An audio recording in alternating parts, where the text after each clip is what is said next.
देखिए sine theta में p by H, तो 60 p बाई एच, p कितना √3/2। प्यारे बच्चों, इस वीडियो में हम लोग कुछ विशेष कोणों के त्रिकोणमितीय अनुपातों को देखने वाले हैं। ये त्रिकोणमितीय अनुपात इससे आपको हर साल प्रश्न पूछा जाता है एग्जाम में। साथ ही साथ हाइट एंड डिस्टेंस से एक प्रश्न पूछा जाता है 5 मार्क्स का, जिसमें इस त्रिकोणमितीय खासकर 30 डिग्री, 45 डिग्री और 60 डिग्री के बिना क्वेश्चन कर पाना काफी मुश्किल होता है। तो देखते हैं इन त्रिकोणमितीय अनुपात को हम याद कैसे रख पाते हैं। इस वीडियो को आप लास्ट तक देखिएगा। लास्ट तक देखने के बाद आपको रटना नहीं पड़ेगा, आप उसी पैटर्न पे जैसे आपको बताया जाएगा क्वेश्चन को करते रहिएगा। आपको 1 से 2 दिन के बाद इतना अच्छा से याद हो जाएगा कि आप कभी भी नहीं भूलिएगा। और वीडियो लास्ट तक देखने के बाद तो आप बिना किसी बुक के सहायता के इन त्रिकोणमितीय अनुपातों में से किसी को भी लिख पाएंगे। शुरू में आप थोड़ा सा स्लो होंगे, फिर धीरे धीरे आप काफी फास्ट कर पाएंगे इन चीजों को। अब हम है कि 30 डिग्री, 45 डिग्री और 60 डिग्री हमारा मेन होगा कि इनको हम कैसे याद रखते हैं। फिर हम 0 और 90 की बात करेंगे।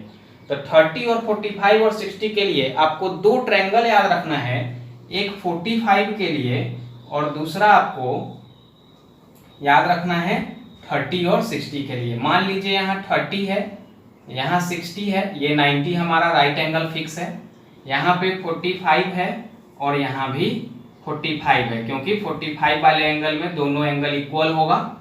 ABC ट्रायंगल का हम नाम कर लेते हैं, राइट एंगल ट्रायंगल है हमारा AB और C। अब आपने पार्ट 1 में 8.1 के लिए, ये 8.2 के लिए है NCERT बुक से। 8.1 में आपने त्रिकोणमितीय अनुपात पढ़ा था, तो वहां पे p/h, b/h, p/b इन चीजों को याद किया था एक ट्रिक के द्वारा। जो ट्रिक क्या था? पंडित भोला प्रसाद हरि हरि बोल। ये किसके लिए था? Sine theta, cos theta, tan theta और रिवर्स कर देते हैं कोसेक थीटा, सेक थीटा और कॉट थीटा। तो ये जैसे sine theta p/h, cosec theta h/p, इस तरीके से कॉस सेक टेन का और सेक कॉट का सबका होगा। अब अगर आपको ये दोनों ट्रायंगल याद है और ये चीज आप पहले से पढ़ चुके हैं, बिना इसके तो आप पार्ट 1 कर ये 8.1 कर ही नहीं पाएंगे। तो ये चीज अगर आपको याद है, इस ट्रायंगल को याद कर लेते हैं, तो आप इसमें से किसी भी त्रिकोणमितीय अनुपात को पलक झपकते लिख सकते हैं और हाइट एंड डिस्टेंस चैप्टर जो है आप बहुत ही आसानी से कर पाएंगे। बहुत आपको मजा आने वाला है, पूरा देखिएगा वीडियो। 45 के सामने 1 होगा, यहाँ भी 45 के सामने 1 होगा, क्योंकि इक्वल एंगल होने पे साइड भी आपस में क्या होता है? साइड भी आपस में इक्वल होता है। अब अगर ये दोनों साइड P और B 1 1 है, अगर आप √1 + 1 का स्क्वायर करें तो 1 + 1 करके मिल जाएगा आपको √2। तो आप यहाँ पे लिखेंगे √2। तो 1 1 और √2, 45 के सामने 1 होगा हमेशा। अब 30 और 60 वाले का बात करें तो 30 और 60 वाले के लिए 60 के सामने हमारा होगा √3 और 30 के सामने होगा 1।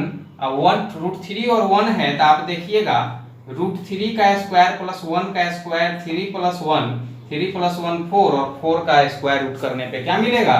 2 मिलेगा। मतलब यहाँ 90 के सामने हो जाएगा 2। इसका मतलब है कि 60 डिग्री और 30 डिग्री के लिए h हमारा फिक्स हो गया, हमेशा h क्या होगा? 2 होगा। और 45 डिग्री के लिए h हमारा क्या होगा? √2 होगा। और 60 के लिए p√3, 60 डिग्री के लिए p√3 होगा, b1 होगा, 30 डिग्री के लिए p1 होगा और b√3 होगा। वैसे ही 45 के लिए p और b दोनों इक्वल होगा, चाहे आप यहाँ से देखें या यहाँ से देखें।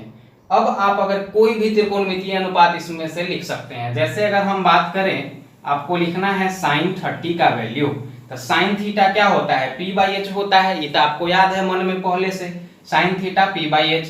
अब क्या 30 डिग्री से, तो 30 डिग्री से p/h 1/2।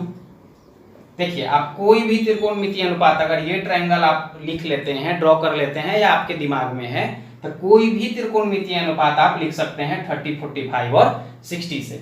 मान लीजिए आपको लिखना है cos 45, कैसे लिखेंगे? cos b/h, 45 वाले में b/h, या दोनों यहाँ p b इक्वल है, b/h 1/√2, 1/√2। अगर आपको लिखना है साइन 60 का वैल्यू, साइन 60 का वैल्यू क्या होगा, देखिए साइन थीटा में p/h, तो 60 p/h, p कितना √3/2। आप जब ये चीज प्रैक्टिस करेंगे, इस पे क्वेश्चंस को करने लगेंगे, तो कुछ क्वेश्चंस को करने के बाद ये आपके दिमाग में सेट हो जाता है। जैसे ही आपको 60 आएगा, अच्छा 60 के सामने p और h तो फिक्स है, 60 के सामने √3 और h तो फिक्स है, तो √3/2। वैसे ही अगर मान लीजिए हमको करना है cosec 60, अब अगर आपको या तो cosec 60 क्या होगा, cosec 60 h/p, h/p तो 60 के सामने से h/p 2/√3।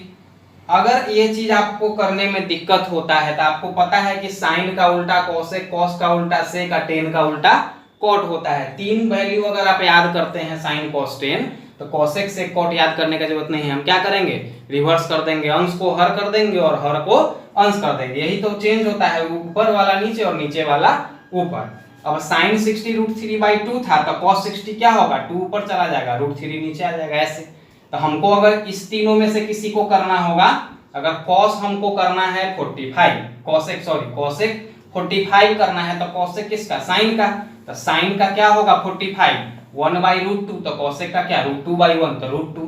तो आप डायरेक्ट इस यहाँ से h/b भी सोच सकते थे, h/p भी सोच सकते थे। आप जिस तरीके से सोच पाए सोचें और पलक झपकते आप कर पाएंगे। मान लीजिए आपको करना है कोसेक 45, कोसेक 45 करना है, तो साइन 45 कितना होगा 1/√2, तो ये √2/1 हो जाएगा। तो देखिए √2/1, नीचे 1 नहीं लिखते हैं। अगर आपको लिखना है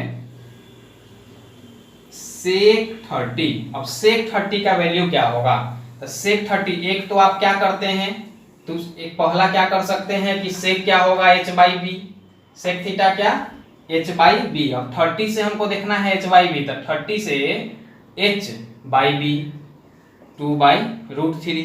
अगर ऐसे नहीं होता है, अगर से h/b दिखने में दिक्कत होता है, तो आप b/h देख लीजिए। cos sec 30 है तो आप cos 30 देख लीजिए।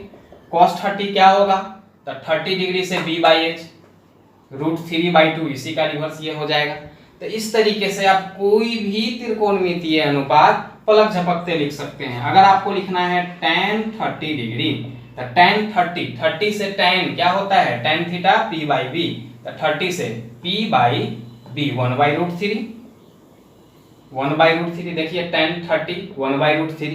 तो कोई भी 30, 45 और 60 आप ये दोनों ट्रायंगल अगर बना लेते हैं तो आप पलक झपकते, और बनाने की जरूरत नहीं है, ये चीज आपको दिमाग में सेट हो जाएगा कि 60 के सामने √3 होता है, 30 के सामने 1 होता है। मतलब 60 का p √3 होगा और 30 का p 1 होगा और 45 का p 1 होगा। बस याद रखना है, तीन बात यहाँ से याद, ये दिमाग में आपके सेट हो जाएगा कि 60 का p क्या होगा √3, और √3p होगा तो 1b होगा, b1 होगा, 30 का 1 और 45 का 1, इस दोनों का h होता है 2 और इसका h होता है √2। बस ये चीज आपके दिमाग में इस ट्रायंगल के थ्रू सेट हो गया, तो ये तीनों ट्रायंगल जो है, ये तीनों अनुपात जो है साइन कॉस टेन और कोसेक सेक कॉट, किसी के लिए भी आप याद कर चुके हैं पहले से। अब बात है कि 0 डिग्री और 90 डिग्री आप कैसे याद रख पाएंगे। देखिएगा 0 डिग्री और 90 डिग्री के लिए, तो 0 डिग्री क्या है, इस ट्रायंगल को आप नोट कर लीजिएगा और मेरे साथ अपने मन से कोई भी थीटा वैल्यू लिख के प्रैक्टिस कीजिएगा, तुरंत आपको याद हो जाएगा। अब 0 डिग्री, तो 0 से आपको याद रखना है कि साइन जो है 0 से, 0 का वैल्यू 0 क्यों होता है, 1 क्यों होता है, ये सब चीज हम आगे डिस्कस करेंगे। इस वीडियो में हम लोग सिर्फ इसको याद कैसे रखें वो चीज देख रहे हैं। तो साइन 0 से शुरू होगा और 90 1 पे खत्म होगा, इतना याद रखना है कि 0 और 90 तक है तो 0 से शुरू होता है और 1 पे खत्म होता है। अब देखिए साइन 0 तो cos 90 इक्वल, अब ऐसे ही साइन 90 तो cos 0 इक्वल, ये चीज याद रखना है। यहाँ 0 तो यहाँ 0, यहाँ 1 तो यहाँ 1 हो गया, 0 और 90 हमको याद। अब tan क्या होगा, तो साइन बाई cos tan होता है, तो 0/1 करेंगे तो tan बन जाएगा, यहाँ 1/0 करेंगे तो cot, ये tan बन जाएगा। ये यहाँ 0 के लिए 0/1, तो 0/1 0 और 1/0 करेंगे तो अपरिभाषित। आप लोग जानते हैं कि 0 बाई कोई भी संख्या रहे तो 0 होता है, और किसी संख्या के नीचे 0 हो जाए तो वो अपरिभाषित, यहाँ नीचे जीरो आएगा इसीलिए अपरिभाषित, यहाँ ऊपर जीरो है इसीलिए जीरो। अब आपको पता है कि साइन का उल्टा कोसेक, कॉस का उल्टा सेक और टेन का उल्टा कॉट। देखिए साइन का उल्टा कोसेक है तो जीरो का उल्टा अपरिभाषित, 1 का रिवर्स 1, 0 का रिवर्स अपरिभाषित। वैसे ही 1 का रिवर्स 1, 0 का रिवर्स अपरिभाषित, अपरिभाषित का 0। मतलब 0 अगर रहेगा तो अंश हर चेंज होने पे अपरिभाषित, अपरिभाषित का अंश हर चेंज होने पे 0, और 1 का 1। तो इसमें 0 और 1 ही रहता है। 0 डिग्री और 90 डिग्री में 0 1 0 अपरिभाषित, 0 1 0 अपरिभाषित, यही सब चीज होता है। और √3, तो ये तीनों आप इस ट्रायंगल के थ्रू इसको नोट कर लेंगे। अब आपको त्रिकोणमितीय अनुपात कभी भी रटना नहीं पड़ेगा। मिलते हैं अगले वीडियोज में इससे रिलेटेड क्वेश्चंस के साथ। तब तक आप इन त्रिकोणमितीय अनुपातों को याद कर ले। मिलते हैं। वीडियो को लाइक कीजिए, शेयर कीजिए, सब्सक्राइब कीजिए। जय हिंद, जय भारत।